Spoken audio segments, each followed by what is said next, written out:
Tonight, allow your thoughts to drift gently into the soft haze of the ancient world. A world of marble temples, bustling markets, distant battlefields, and political ambitions carved into the stone of history. A world where the Mediterranean shimmered like liquid silver beneath the sun, and where one man walked a path so extraordinary that his name would echo across more than 2,000 years. Julius Caesar, a statesman, a general, a reformer, a writer, and forever a mystery wrapped in layers of admiration, fear, betrayal, genius, and legend. But tonight, we are not here to glorify him, nor to condemn him. We are here to observe him with the calm gaze of history, to understand the man behind the myth. Close your eyes for a moment. Imagine Rome around the year 100 BCE, not the empire of later centuries, but a republic, noisy, vibrant, chaotic, alive.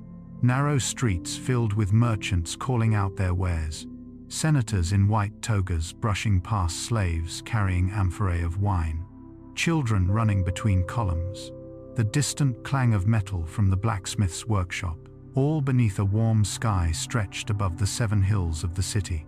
This is the world a young Julius Caesar is born into, a world trembling between tradition and transformation. Rome at this time is not yet destined to rule the world. It is fragile, pressured by internal conflict and external threats. Political factions argue endlessly. The populares seeking reform for the common people, the optimates defending the privileges of the elite. Power shifts like desert sand, and ambition flows like an underground river beneath every conversation. And into this landscape arrives a boy from an old but declining noble family, slender, sharp-eyed, and unusually ambitious from a young age. No one could guess that he would one day become Rome's greatest general and its most controversial leader. But history often begins with quiet steps. Tonight, we follow Caesar not as a conqueror, but as a human being. A boy walking Rome's crowded streets, a young man escaping political danger, a rising general commanding legions in distant lands, a politician navigating a republic strained by its own contradictions, a visionary whose reforms tried to reshape society, a figure so influential that even his death became a defining moment in world history. We will look gently at his choices, the wise, the bold, the flawed, and how each one shaped not only his fate, but the fate of Rome itself. We will travel with him to the dusty fields of Gaul, to the chilled waters of the Rubicon, to the marble floors of the Senate, and finally, to the Ides of March, when history changed direction forever. But we will do all of this calmly. No drama, no shouting battles, just a soft walk through time, guided by quiet curiosity. Because to understand Julius Caesar is not to stand in awe, but to listen to the whisper of political ambition, to the murmur of ancient Rome, and to the quiet certainty that even the greatest figures are still human, shaped by fear, hope, pride, and circumstance. So settle in, let the world outside fade into stillness, let the hum of history soften into a gentle rhythm, and now, we step into the life of Julius Caesar, the man, the politician, the general, and the quiet force behind the turning of an age. Chapter 1. A Boy Among the 7 Hills. To understand Julius Caesar, we begin not with the general, not with the conqueror, not with the man who would reshape Rome, but with a child. A boy wandering the narrow, dusty streets of a city that was ancient even in his time. A boy small enough to slip through crowds yet observant enough to remember everything. Drift with me into Rome around 100 BCE.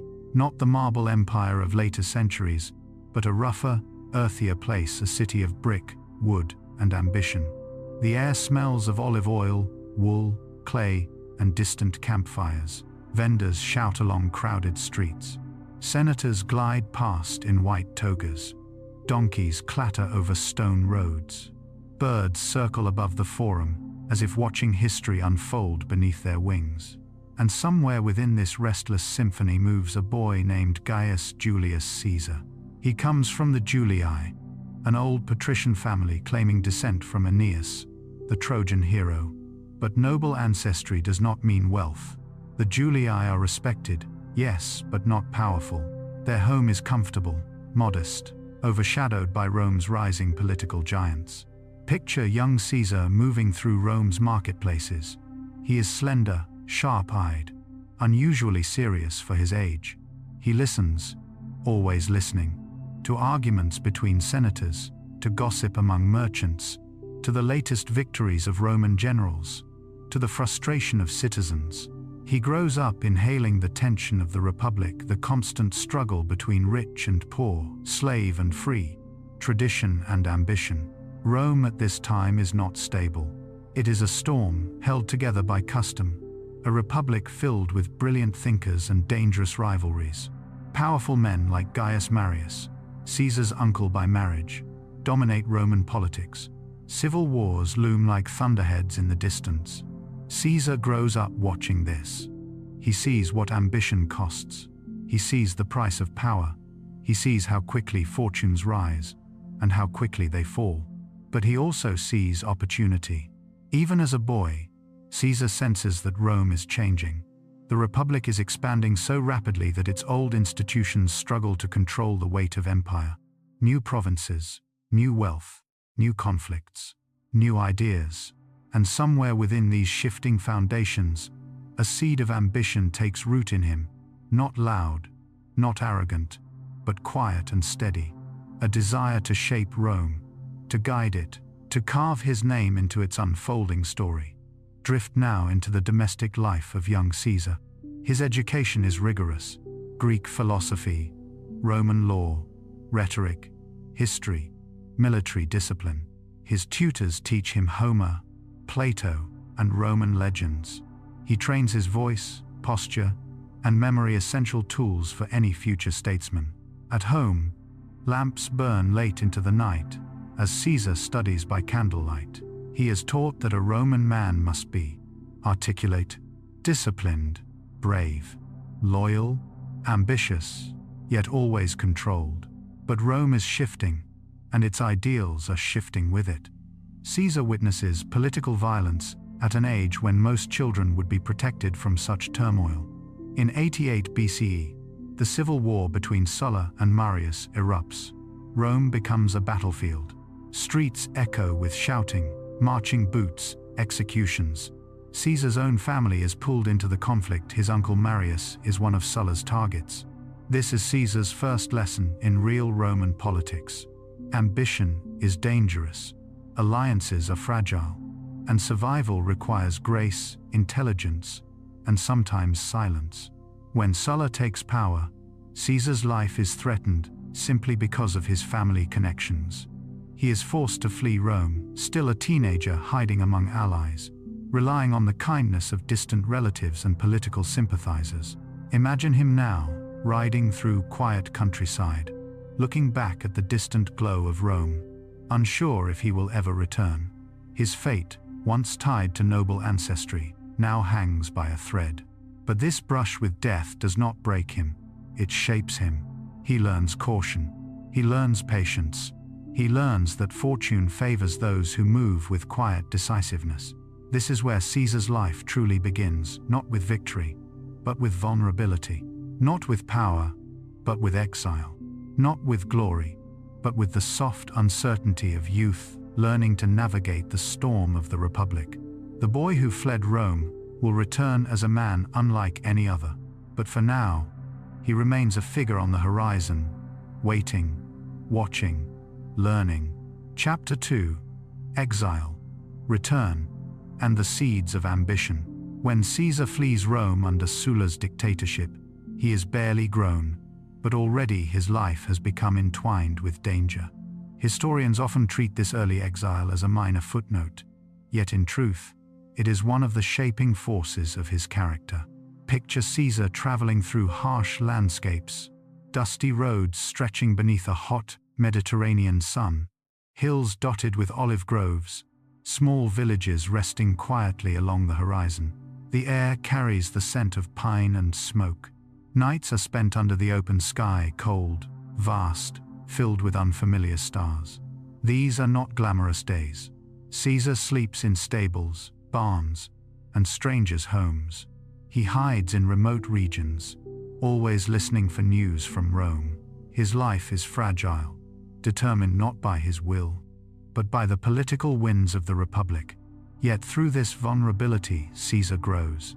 He learns the art of endurance. He learns the patience required of those who wish to outlast their enemies. He learns that survival often begins quietly, far from the center of power.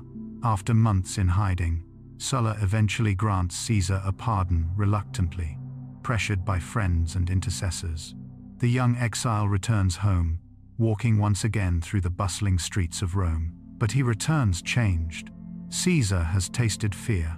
He has seen the cruelty of power. He has learned to move carefully in a world where politics can kill just as easily as war. With Sulla's shadow fading, Caesar focuses on rebuilding his path. He begins with the Roman army, the traditional proving ground for young men seeking prestige. Imagine Caesar now as a young officer, marching across rugged terrain with Roman legions. He learns discipline. He learns leadership. He learns the structure of command, the beating heart of Rome's strength. During one campaign in Asia Minor, Caesar famously earns the corona civica, the civic crown, for saving a fellow soldier's life in battle. This small crown of oak leaves, given rarely, becomes a quiet symbol of his courage. But Caesar's greatest education does not come from physical battles. It comes from observation.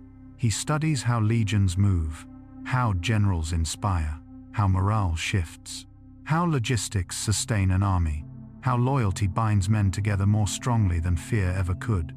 These lessons will return years later, when Caesar commands armies of his own. After his military service, Caesar moves into politics slowly, carefully, like a man placing stepping stones in a river. He becomes an advocate in Roman courts, using his sharp voice and keen memory to captivate audiences.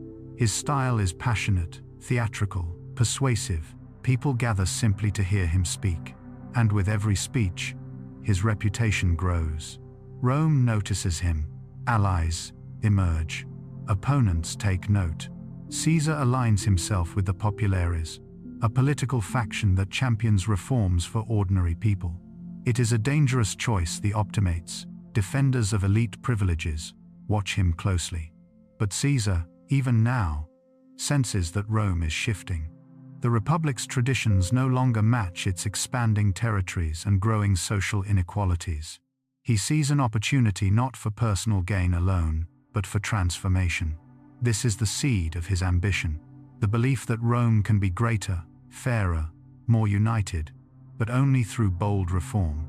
His rise begins not with conquest, but with charisma, not with violence, but with voice, not with command, but with connection. Yet ambition attracts attention, and attention, in Rome, is always dangerous. The young Caesar moves through the political world like a spark near dry kindling. And soon, the flame will catch. Chapter 3. The Rise of a Statesman.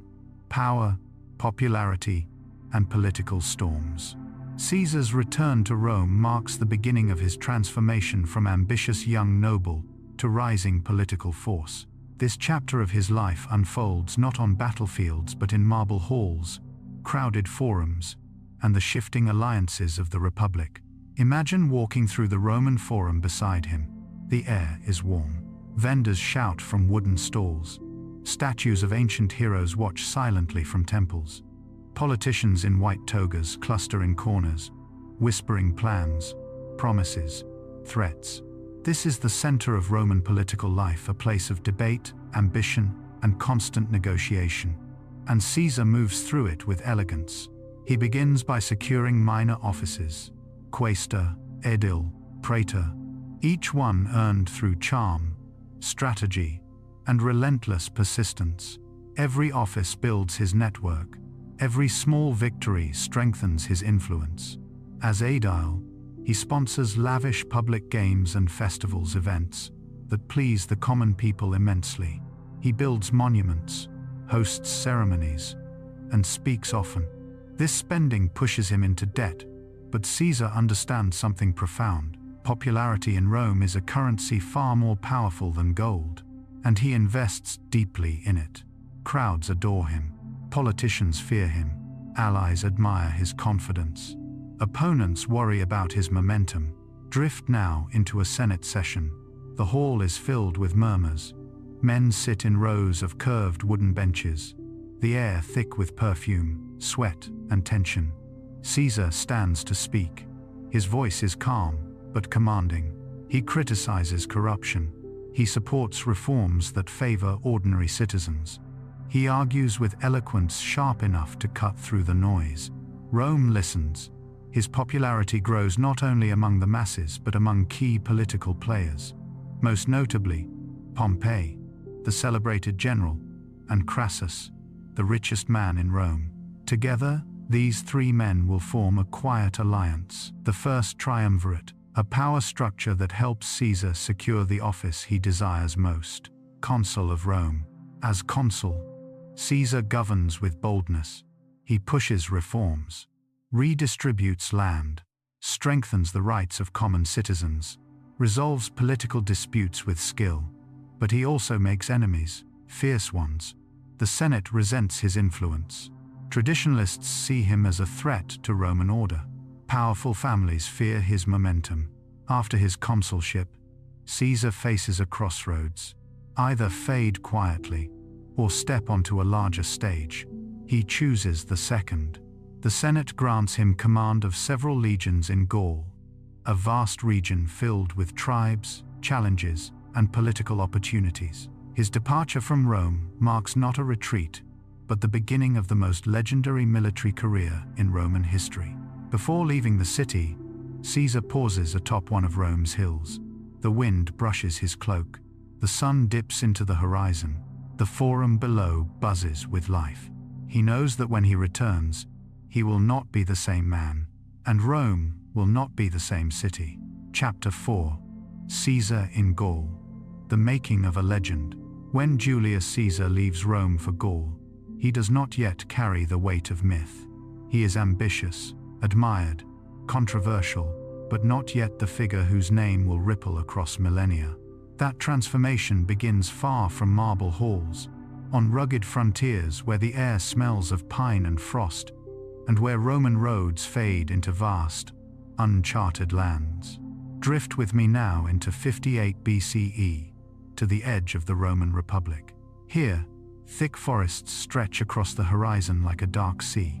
Rivers carve through lands untouched by Roman rule. Tribes move with freedom, their cultures old and proud, and into this world strides Caesar, his red cloak fluttering like a small flame against the colossal landscape. Gaul is not a single nation. It is a mosaic of tribes: Helvetii, Arverni, Aedui, Sequani, each with their own rivalries, alliances, and ancient wounds. To Rome, Gaul represents both threat and opportunity.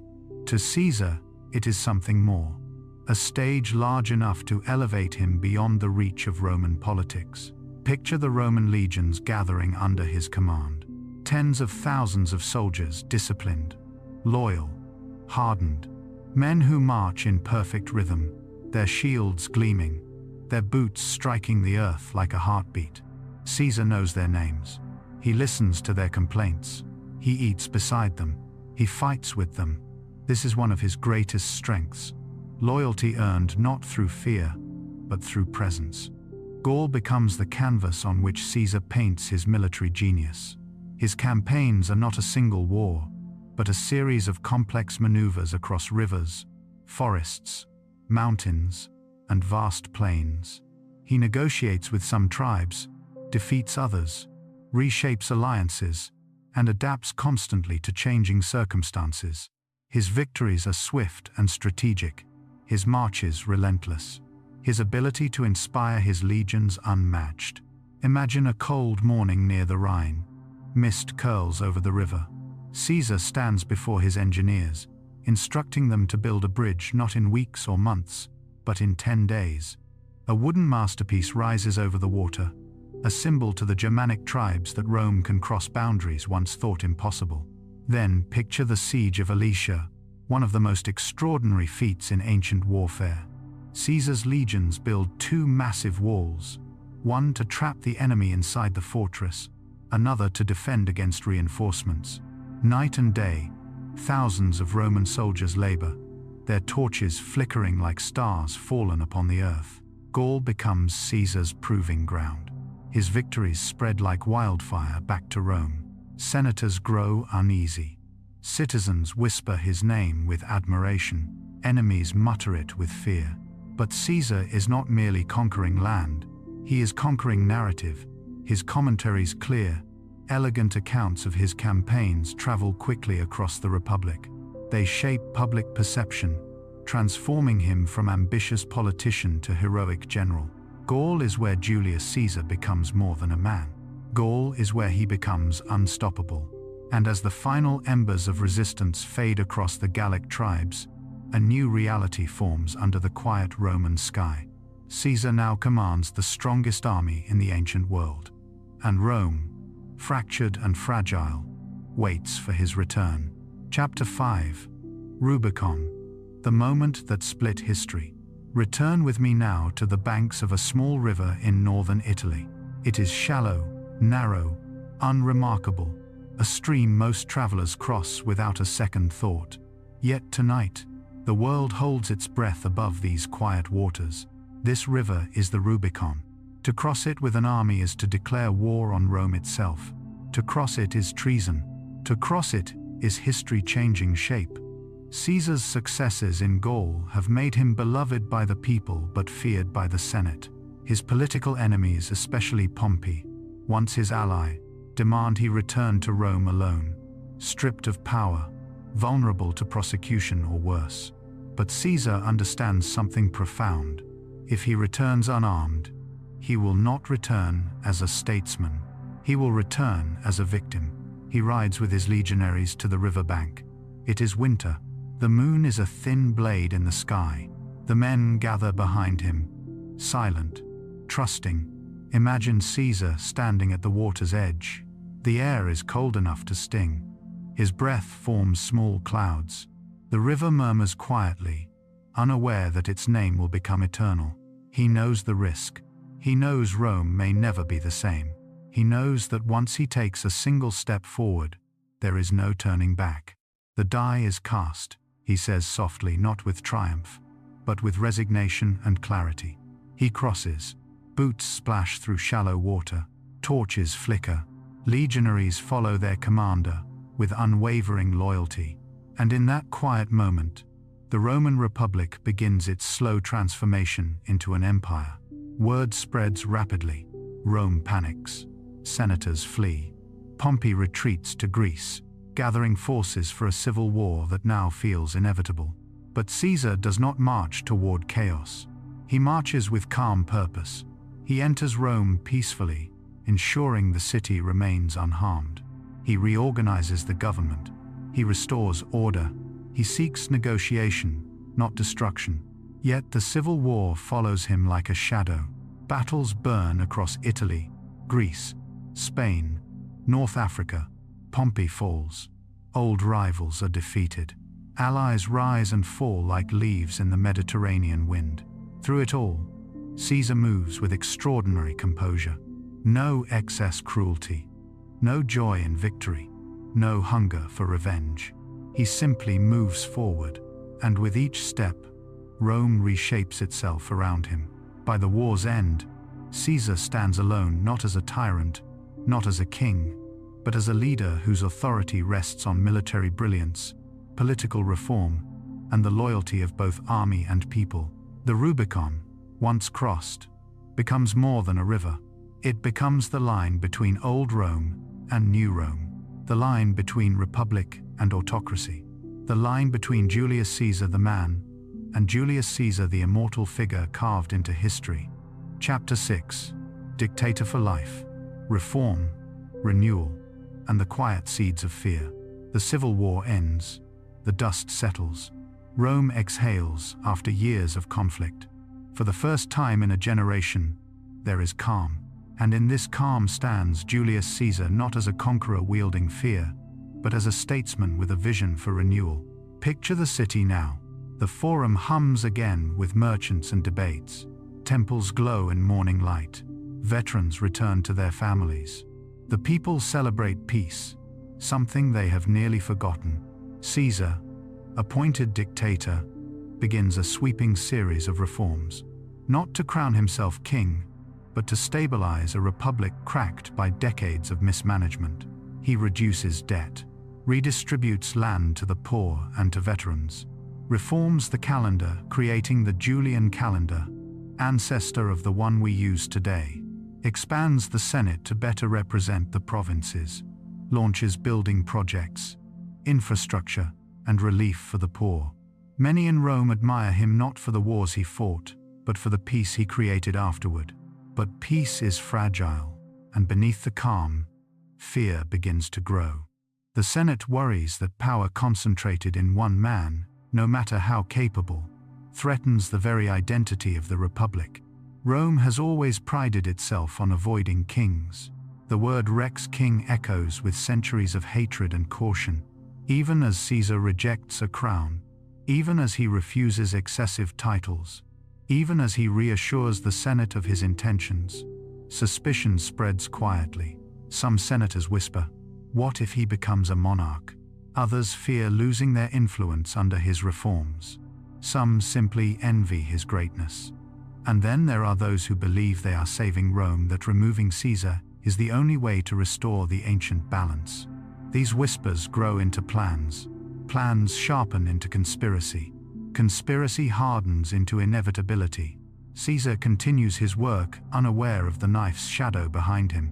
He attends meetings, reviews public projects, prepares for a new campaign in Parthia, walks through Rome with calm confidence.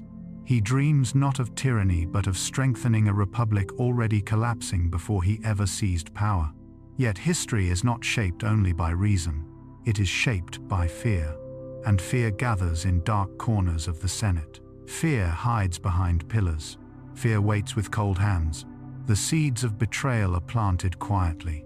And soon, they will bear their final, tragic fruit. Chapter 7. The Ides of March. A calm walk toward fate. Morning light spills gently across the marble of Rome. The city wakes slowly, like a great animal stretching after sleep. Street vendors arrange figs and olives. Children run across courtyards. Senators in white togas walk toward the forum, their sandals whispering softly against stone. It is March 15th, 44 BCE, the day Rome would remember forever. But for Julius Caesar, the morning feels ordinary. He rises in his home near the forum, surrounded by scrolls, maps, unfinished plans. He has been preparing for a military campaign in the east, one he believes will secure Rome's future. Outside, the breeze carries the scent of spring, fresh and calm. Yet beneath this calm lies something subtle, a tension invisible to the city, but tightly coiled in the hearts of a small group of senators. Caesar has no reason to suspect betrayal. He has pardoned many of these men. He has welcomed opponents back into political life. He believes reconciliation strengthens Rome. But reconciliation cannot silence fear. Picture Caesar as he leaves his home. Sunlight touches his face. A servant hands him his cloak. His steps echo lightly through narrow streets. He walks not toward doom, but toward duty. The Senate has gathered at the Theatre of Pompey, a large, shaded complex adorned with statues and corridors. The building hums quietly with anticipation. Conversations drop to whispers as Caesar approaches. Inside, several senators exchange tense glances. Many are nervous. Some are unsure. A few feel sick with the weight of what they are about to do. But the conspiracy, once set in motion, feels like a stone rolling downhill, unstoppable. Caesar enters the meeting chamber. The air is cool. Sunlight filters through high openings, scattering soft beams across the floor. Senators rise to greet him, their faces composed, their intentions hidden beneath practiced smiles. Then the circle closes. At first, Caesar is confused. The movement feels wrong, too quick, too coordinated. A senator tugs at his cloak, exposing him, pulling him off balance. A glint of metal flashes, and in that sudden spark, Caesar understands. He sees the faces men he trusted, men he forgave. He feels the cold certainty that this is not madness. This is purpose.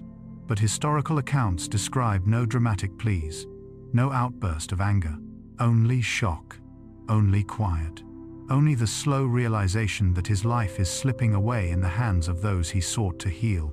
One final detail lingers in the soft haze of history.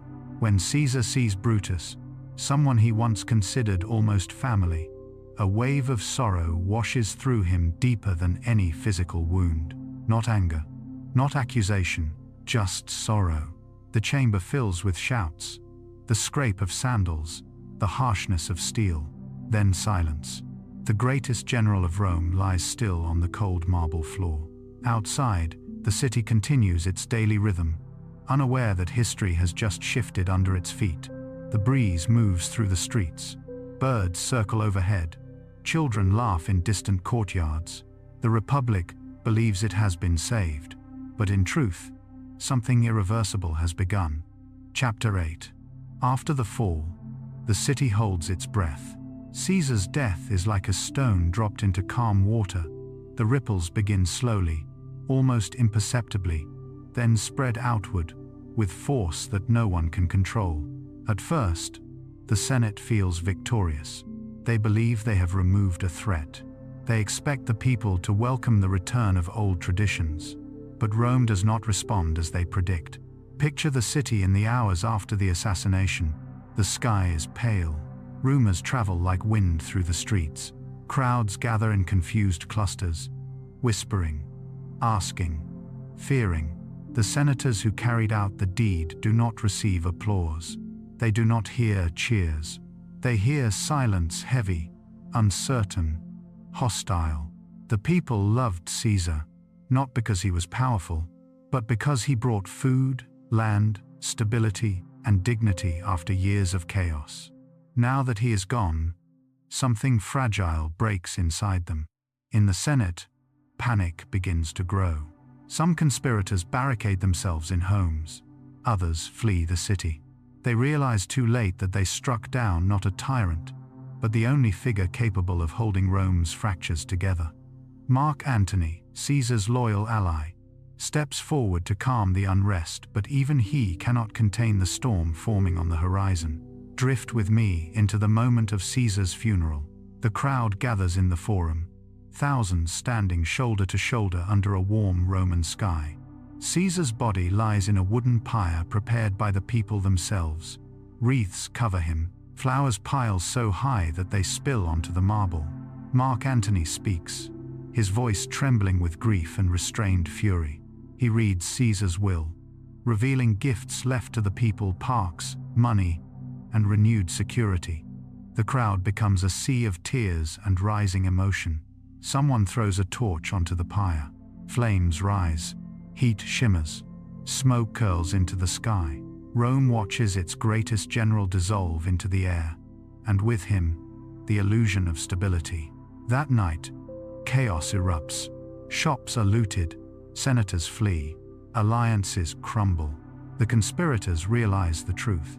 They did not save the Republic. They destroyed its final safeguard. Into this vacuum steps an unexpected figure, Caesar's grandnephew, a quiet, sickly teenager named Octavian, who will soon reveal a strength no one foresaw. The world after Caesar's death is not calmer. It is darker, unmoored, drifting. Rome stands at the edge of transformation, unsure which way history will tilt. Chapter 9. The Echo of Caesar, the beginning of empire. In the months after Caesar's death, Rome becomes a fractured landscape of hope, fear, ambition, and mourning. The political world splinters into competing forces. Mark Antony, the Senate, the conspirators, and a young man barely 18 years old. This young man is Gaius Octavius, soon to become Augustus, the first emperor of Rome. But before empire rises, Rome must descend into uncertainty. Imagine the forum now. Once filled with structure and debate, It becomes a battleground of speeches and accusations. Mark Antony claims loyalty to Caesar. The conspirators claim defense of the Republic. The Senate shifts between panic and indecision, and in the background stands Octavian, quiet, observant, calculating. Slowly, he gathers Caesar's veterans. He wins the loyalty of the people. He forms alliances, breaks them, forms new ones, all with calm precision. The city watches him with curiosity, this young man whose voice is soft, whose health seems fragile, but whose determination feels unshakable. Caesar's death creates a vacuum, and Octavian begins to fill it. Civil wars erupt once more, battles across land and sea. Mark Antony joins with Cleopatra in the east. Octavian commands Rome's western power. The final collision comes at Actium, a naval battle that decides the fate of the Mediterranean world. Octavian wins, calm and methodical. Antony and Cleopatra fall. The final threat to Caesar's legacy disappears like mist in the morning sun. Rome, exhausted by decades of war, turns to the one figure who seems capable of restoring peace. Octavian becomes Augustus, the first Roman emperor. And here lies the deepest irony. The conspirators killed Caesar to save the Republic. But Caesar's death ended the Republic. It opened the door for empire. Yet history does not speak of failure. History speaks of transformation. The world after Caesar is not the world before him. His reforms, his leadership, his writings, his ambition, all become foundation stones for something new. His calendar continues to shape our days. His military writings are still studied. His political strategies influence leaders across centuries. His name becomes a title: Caesar, then Kaiser, then Tsar. Like a star whose light continues long after the star itself has died, Caesar's influence flows far beyond his life.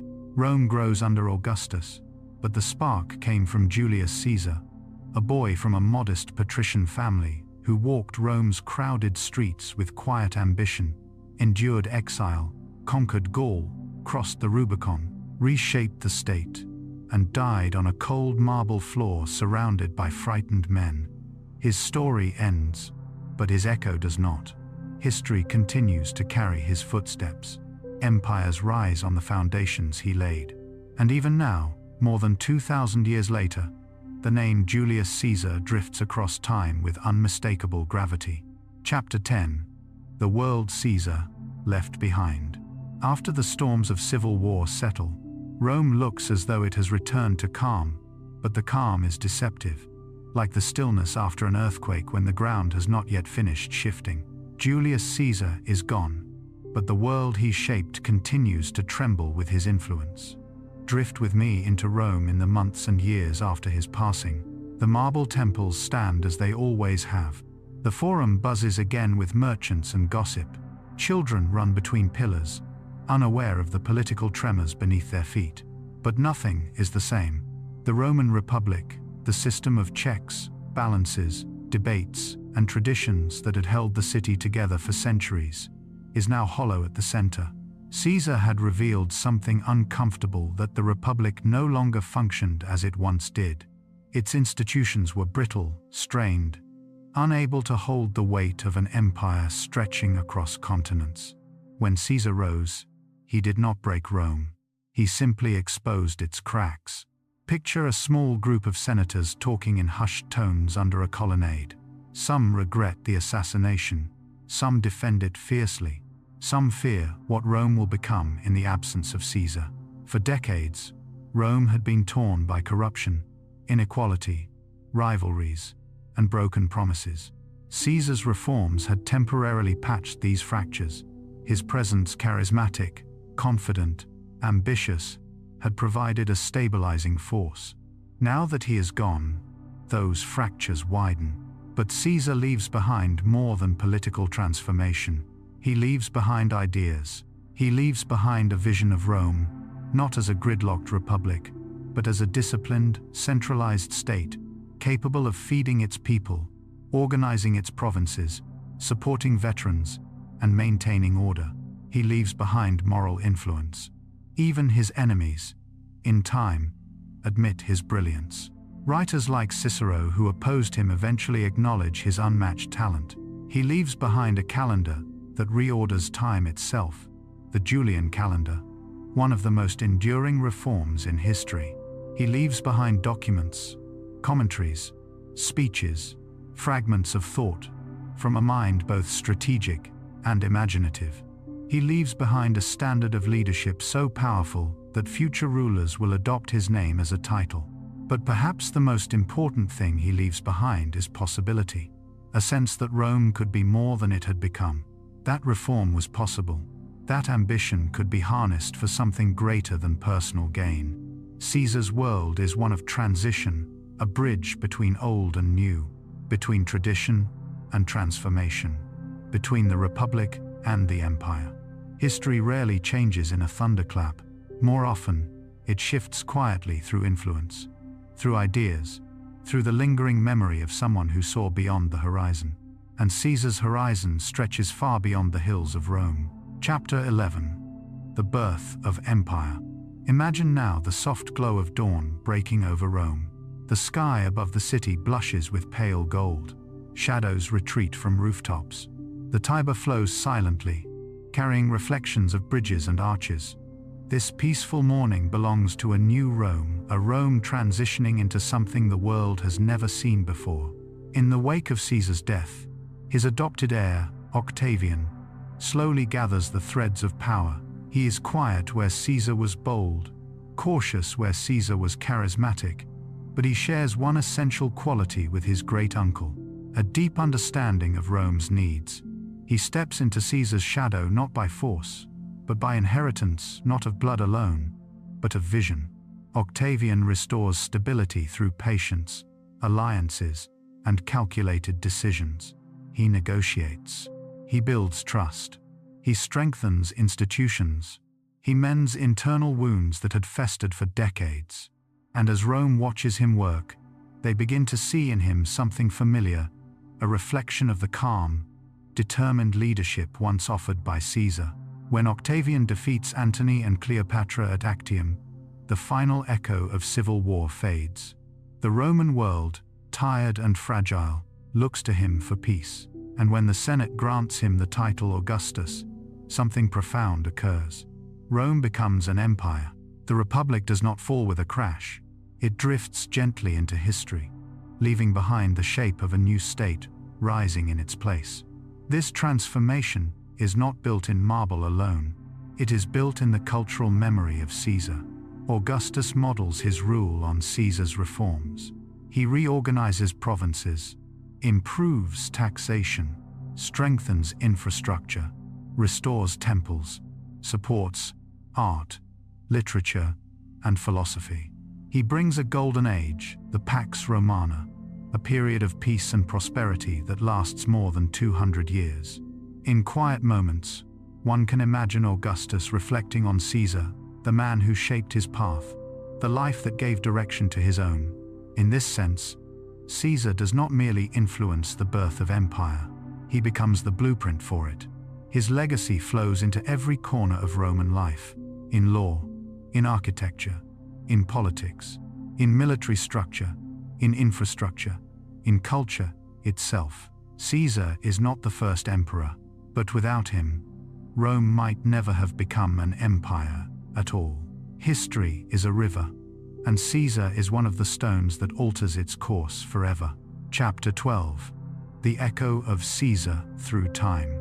Now let your mind drift far beyond ancient Rome, beyond the Senate houses, battlefields, and dusty roads of Gaul, beyond the marble arches and the flames of civil war, beyond the empire that rose, thrived, declined, and vanished. Imagine centuries passing like gentle waves. Empires rise, kingdoms fall, languages evolve, borders reshape themselves, dissolving like sand patterns under the wind. And yet, Caesar remains. His name becomes a symbol, a title, a myth, a warning, an aspiration. Every era finds something different in him. Historians see a brilliant general. Political theorists see a reformer. Philosophers see a question about power. Writers see a tragic figure. Leaders see a model or a caution. His influence travels into languages. Caesar becomes Kaiser, then Tsar. A word born in Rome takes root across continents. His calendar structures our days. His military tactics shape modern strategy. His political life fuels endless debate. His writings influence literature and history. Even his death becomes a metaphor, the Ides of March, a phrase now etched into global consciousness. But beyond all of this, Caesar's story carries something quieter, a reminder of how human history is shaped not by perfect figures, but by complicated people, ambitious and compassionate, brilliant and flawed, visionary and vulnerable. Caesar's life is not a tale of heroics alone. It is a story of perseverance, fear, courage, leadership, mistakes, forgiveness, betrayal, and the fragile nature of power. He walked the streets of Rome as a boy dreaming of possibility. He rode through Gaul as a commander, reshaping the world. He crossed a shallow river and altered history. He died surrounded by fear and misunderstanding, and his legacy became larger than anything he could have envisioned. History does not ask us to admire or condemn him. It asks us simply to understand. And as we drift away from ancient Rome, let this truth settle softly like dust in golden light. Even the greatest lives are made of quiet moments. Moments of choice. Moments of doubt. Moments where the world shifts gently, almost imperceptibly, until centuries later, we see how vast the change truly was. Julius Caesar lived such a life, and his echo, soft but enduring, continues to travel through time, reaching us here, tonight, in the gentle stillness of reflection.